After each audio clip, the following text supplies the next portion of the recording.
Hi guys, welcome to B Banker. स्वागत है आपका आज की क्लास में। आज के वीडियो में मैं हूं प्रीति मैम और आज मैं लेकर के आ गई हूं आपके लिए एक और नई ज़बरदस्ती क्लास।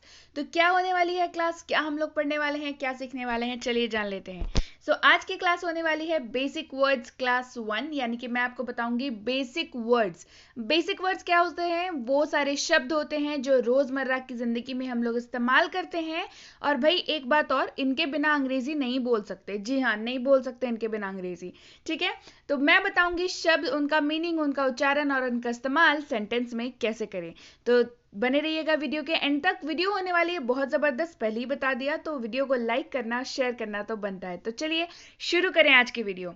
उसके पहले अगर आप हमारे चैनल पर नए हैं तो जल्दी से कर लीजिए हमारे चैनल को सब्सक्राइब। चैनल सब्सक्राइब करते वक्त बेल आइकॉन को दबाना बिल्कुल मत भूलिएगा, ताकि जब भी कोई नई क्लास आए स्पोकन की, आपको सबसे पहले पता चल जाए। आप सीधे सीधे हमसे जुड़ सकते हैं इस व्हाट्सएप नंबर के जरिए। हमारी बुक्स, हमारी ई बुक्स, हमारी पेड कोर्सेज के बारे में जानने के लिए, साथ ही साथ ये क्लास और उसके ऐसे और ढेरों क्लास जो आने वाली हैं वो डायरेक्टली अपने मोबाइल तक पाने के लिए आप कर सकते हैं हमें फॉलो सोशल मीडिया साइट्स पर। तो चलिए शुरू करें आज के वीडियो। उसके पहले आप जान लीजिए कि हम लोग कौन कौन से वर्ड्स आज पढ़ने वाले हैं। तो हम लोग पढ़ने वाले हैं मोस्टली। सबसे पहला शब्द हमारे पास है मोस्टली। मोस्टली को कैसे प्रोनाउंस करते हैं? मोस्टली। जी हाँ, और मोस्टली का मतलब क्या होता है? अर्थ होता है अधिकतर या ज्यादातर। अधिकतर या ज्यादातर, जब किसी बहुसंख्यक मात्रा की आप बात करते हैं तो आप उसको अधिकतर या ज्यादातर बोल करके बता सकते हैं। चलिए इस्तेमाल देखिए। Mostly I eat home made food. ज्यादातर मैं घर का बना खाना खाती हूँ। ज्यादातर मैं यहाँ जाती हूँ। ज्यादातर मैं उस मार्केट जाती हूँ। ज्यादातर मैं मेट्रो से ट्रैवल करती हूँ। ज्यादातर मैं ऑटो ले लेती हूँ। तो हम लोग बहुत ज्यादा ये जो ज्यादातर शब्द है उसका इस्तेमाल बहुत ज़्यादा अपने लाइफ में करते हैं। अब मान के चलिए आप मेट्रो से जाते हैं, आप ये तो बोल देंगे कि हाँ I travel with metro, I travel from metro, लेकिन ज़्यादातर जब आपको बोलना हो तभी आप फंसेंगे। तो इसी वजह से मैंने बोला इन शब्दों के बिना अंग्रेज़ी बोलनी बड़ी मुश्किल है भाई। वोकैबलरी के बिना ऐसे भी अंग्रेजी बोलना पॉसिबल तो है नहीं, तो आपको वोकैबलरी तो चाहिए ही चाहिए। चैनल पर ढेर सारी वोकैबलरी की वीडियोस अवेलेबल हैं, वर्ड्स की वीडियो अवेलेबल है मीनिंग के साथ। जल्दी से, समय क्या देख रहे हैं, जल्दी से देखिए वीडियोस को। तो सबसे पहला शब्द हमारा हो गया। दूसरा शब्द पे बढ़ते हैं। सम यानी कि कुछ। सम यानी कि कुछ। डू सम वर्क, कुछ काम करो। डू सम वर्क, कुछ काम करो। चलिए बढ़े आगे। एनी। एनी का मतलब होता है कोई भी या कोई। एनी का मतलब क्या होता है? कोई भी या कोई। डू एनी वर्क, कोई भी काम करो। डू एनी वर्क, कोई भी काम करो। क्लियर है? चलिए बढ़ते हैं आगे। लिटिल। लिटिल जो है वो दो तरीकों से यूज होता है। लिटिल का एक मतलब होता है थोड़ा और दूसरा होता है छोटा सा। तो लिटिल का मतलब होता है थोड़ा या छोटा सा। चलिए इस्तेमाल देखिए कैसे करेंगे। I am a little worried, मैं थोड़ा चिंतित हूँ। I am a little worried, मैं थोड़ा चिंतित हूँ। और अगर छोटा सा का इस्तेमाल करना होगा तो I have a little dog, मेरे पास एक छोटा सा कुत्ता है। I have a little dog, मेरे पास एक छोटा सा कुत्ता है। चलिए बढ़ते हैं आगे।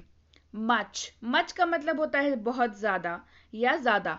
मच का मतलब होता है बहुत ज्यादा या बहुत ज्यादा। चलिए इस्तेमाल देखिए। दिस इज टू मच, ये कुछ ज्यादा हो गया। दिस इज टू मच, ये कुछ ज्यादा हो गया। कुछ लोग होते हैं ना जो कुछ सामान खरीद के लाते हैं और उनको बहुत बढ़ा चढ़ा के बोलते हैं कि भाई इतना महंगा है, यहाँ से लेके आए हैं, वैसे है। तो हम लोग उनको क्या बोलते हैं कि भाई ज्यादा हो गया। हाँ, so this is too much, ज्यादा हो गया। चलिए बढ़ते हैं आगे। होल यानी कि पूरा का पूरा या पूरे। होल यानी कि पूरा का पूरा या पूरे। इस्तेमाल देखिए। I know the whole story, मुझे पूरी कहानी पता है। I know the whole story, मुझे पूरी कहानी पता है। आपके कुछ मूवी देख करके आइए और सामने वाले को बताइए कि भाई मैंने ये पिक्चर देखी है, तुम्हें मैं स्टोरी बताती हूँ, और सामने वाला आपको बोले अरे I know the whole story, मतलब मुझे पूरी कहानी पता है, मतलब उसने पहले ही पिक्चर देख रखी है ना। चलिए बढ़ते हैं आगे। नेक्स्ट यानी कि आगे, आगामी या अगला। नेक्स्ट कैसे कैसे इस्तेमाल होगा? आगे, आगामी या अगला। इस्तेमाल देखिए। सी यू नेक्स्ट टाइम, फिर मिलते हैं। सी यू नेक्स्ट टाइम, फिर मिलते हैं, यानी कि आगे मिलते हैं, बाद में मिलते हैं। सी यू नेक्स्ट टाइम। नियरली यानी कि लगभग, के लगभग, तकरीबन या करीब करीब। नियरली, लगभग, के लगभग, तकरीबन या करीब करीब। इन चारों जगह पे क्या इस्तेमाल होगा? नियरली इस्तेमाल होगा। इट्स नियरली 2:30 PM, दोपहर के करीब करीब 2:30 बजे हैं. It's nearly 2:30 PM. अब 2:30 की जगह पे कोई भी वक्त हो सकता है. It's nearly 6 in the evening, it's nearly 5 AM in the morning. Clear है? चलिए बढ़ते हैं आगे. मैनी यानी कि अनेक, बहुत या बहुत सारा. मैनी अनेक, बहुत या बहुत सा. I have many books, मेरे पास कई किताबें हैं. I have many books, मेरे पास कई किताबें हैं. चलिए बढ़ते हैं आगे. few यानी कि कुछ.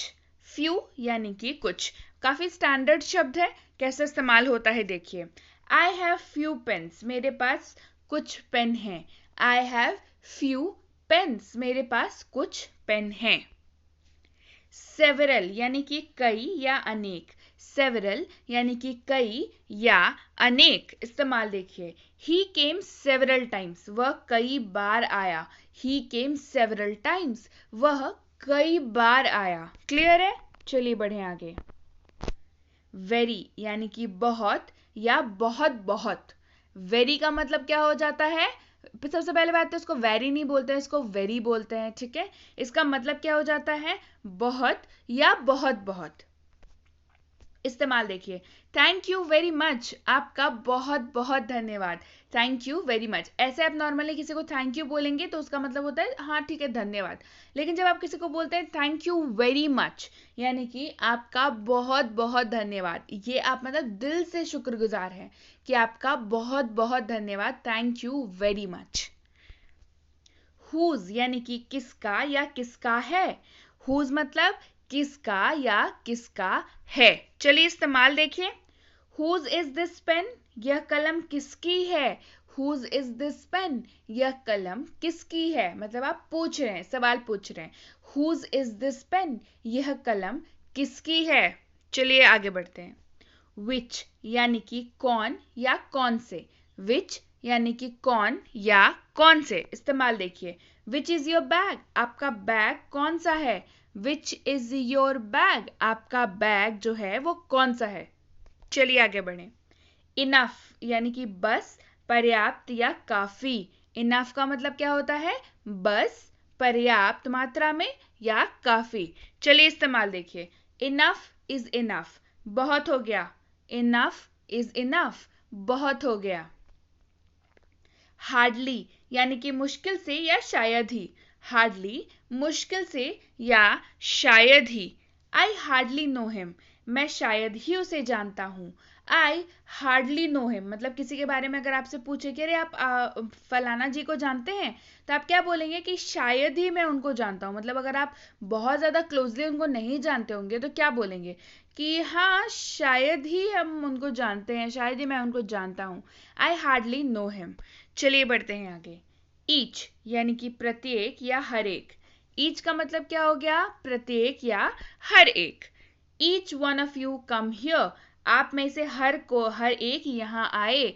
Each one of you come here. Class में टीचर बोलती है ना, each one of you stand up, यानी कि तुम सब यानी कि आप सब खड़े हो जाओ. Each one of you come here, आप में से हर एक यानी कि सारे के सारे तुम लोग यहाँ आ जाओ. चलिए बढ़े आगे. ओन यानी कि अपना, खुद का या खुद. ओन अपना, खुद का या खुद. This is my own car, ये मेरी अपनी कार है.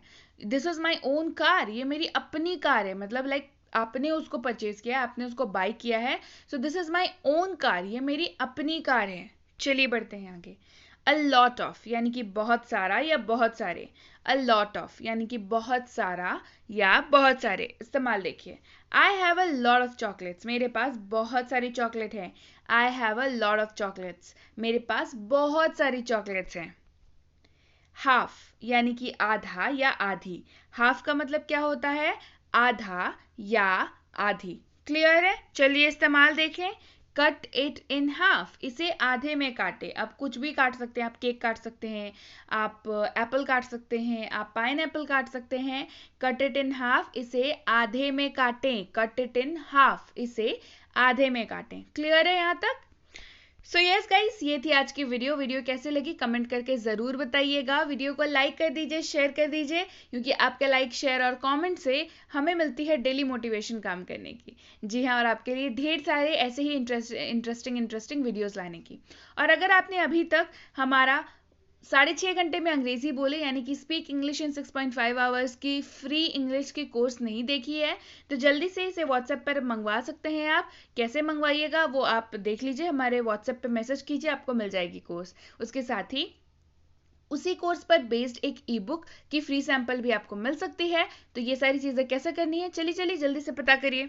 उसके साथ ही अगर आप हमसे जुड़ना चाहते हैं हमारे premium WhatsApp spoken English course पे, तो इसकी इंक्वायरी आप इस नंबर पे कर सकते हैं। चलिए जल्दी पता कीजिए अगली बैच कब से शुरू हो रही है, कितनी सीट्स है, आपको एडमिशन मिलेगा या नहीं मिलेगा, मतलब लाइक एडमिशन के लिए अभी सीट्स बाकी हैं या नहीं है, या आपको मतलब क्या क्या मिलेगा इसमें, कितने महीने की कोर्स है, ये सारी चीज़ें जल्दी से पता कर लीजिए इस व्हाट्सएप नंबर पे। साथ ही साथ ये है हमारा बेसिक इंग्लिश ग्रामर कोर्स, जो कि है बेसिक ग्रामर सिखाने के लिए। अगर आप किसी भी कॉम्पिटेटिव एग्जाम की तैयारी करना चाहते हैं और आपको लगता है ग्रामर भाई उतनी अच्छी नहीं है, तो ये कोर्स सिर्फ और सिर्फ आपके लिए है। इसकी इंक्वायरी आप इस नंबर पर कर सकते हैं।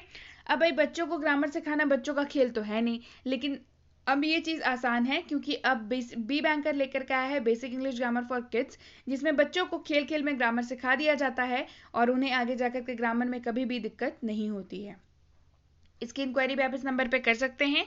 ये हमारा फेवरेट मोस्ट कॉम्बो कोर्स, अगर आप स्कूल के गोइंग है या आपके बच्चे स्कूल जाते हैं तो ये कोर्स बिल्कुल आपके लिए है। चाहे आप किसी भी क्लास में हो, आपके क्लास के ग्रामर और राइटिंग सेक्शन से मेरा मतलब है ऐसे writing, speech writing, letter writing and what not, ये सारी चीज़ें आपको इसमें सिखाई जाती हैं।